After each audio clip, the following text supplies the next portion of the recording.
Hi, this is Sunil Cole.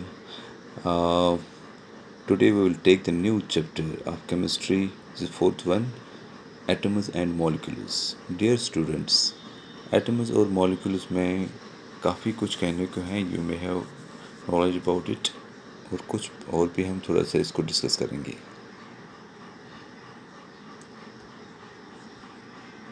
देखिए, अगर किसी ज़माने में किसी ने कहा है एक मैटर को अगर हम तोड़ते जाएंगे तोड़ते जाएंगे तोड़ते जाएंगे तोड़ते जाएंगे एक ऐसा पॉइंट आएगा जिसको हम डिवाइड नहीं कर सकते हैं.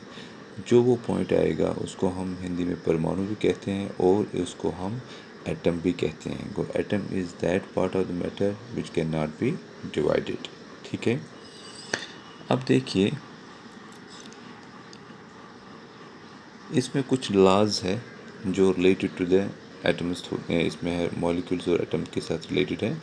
First, law of conservation of mass, यानी कि मास को हम कैसे कंजर्वेशन करेंगे, कैसे उसको मतलब कंजर्व करेंगे, बचाएंगे. अब देखिए, mass can neither be created nor be destroyed in a chemical reaction. Mass जो एटम का होता है, ना वो हम रिएक्शन या वो ना हम उसको क्रिएट कर सकते हैं ना हम उसको डिस्ट्रॉय कर सकते हैं. अगर हम रिएक्ट भी करेंगे तो उसको हम ना चेंज कर सकते हैं, कुछ भी चेंज नहीं कर सकते हैं. ठीक है. For example, mass before experiment, experiment से पहले, mass after experiment, they will remain the same, यानी कि दे विल नॉट चेंज. ठीक है. अब डियर स्टूडेंट्स, जैसे कि हम ये कहते हैं कि लॉ ऑफ कंजर्वेशन जो मास है, अगर एलिमेंट्स ले लेंगे, एलिमेंट्स जो होते हैं सिंगल आइटम होता है. मतलब जैसे कि ये हम पीरियोडिक टेबल में देख सकते हैं, जैसे हाइड्रोजन है, कार्बन है, नाइट्रोजन है, ऑक्सीजन है, एक्स्ट्रा. और ये जब मिलते हैं वो बनाते हैं कंपाउंड्स, यानी कि जैसे वाटर यहाँ मिला हुआ है, कार्बन डाइऑक्साइड मिला हुआ है. तो इस तरीके से जो मतलब रिएक्ट करते हैं आपस में, तो उनको रिएक्शन के बाद जब एक और दो एटम्स मिलते हैं तो वो कंपाउंड बनाते हैं. ठीक है. ओके. अब देखिए,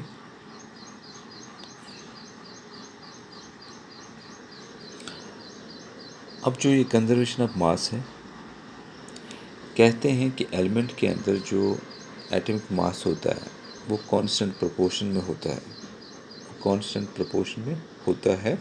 तो इस तरीके से इसमें बहुत सारी चीज़ें हैं जो हमें पता चलेंगे. अगर हम ये कहेंगे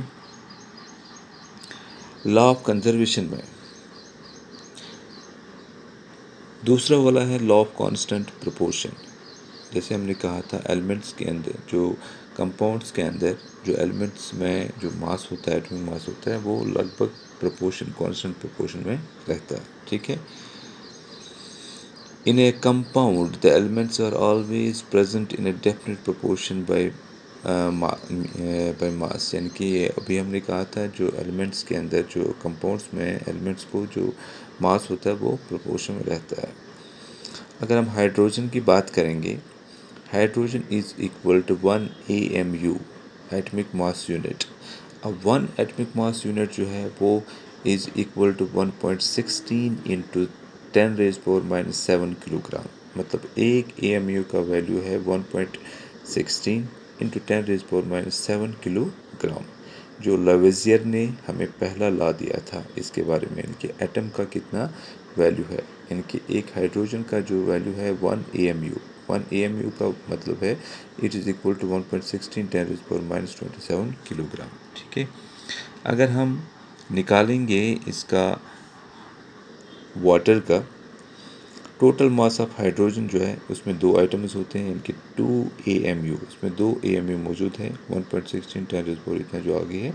दूसरा ऑक्सीजन का है 16 AMU, इनके उसमें 16 AMU है. तो इस तरीके से हम निकाल सकते हैं कि मतलब रेशो कितना है. ठीक है. अब ये जो प्रोपोर्शन है, अगर हम इसको रेशो में डालेंगे हाइड्रोजन और ऑक्सीजन को, इट विल बी 1.8. तो हमें पानी का मिलेगा जो रेशो होता है हमेशा मिलेगा कंपाउंड में 1.8, जो मतलब 8 हाइड्रोजन होगा, 1 ऑक्सीजन होगा, तो ये रेशो बनेगा। इस तरीके से हम आगे भी और पढ़ेंगे। Okay, this is sufficient for today and hope you will may have get the points. Thank you very much. Okay.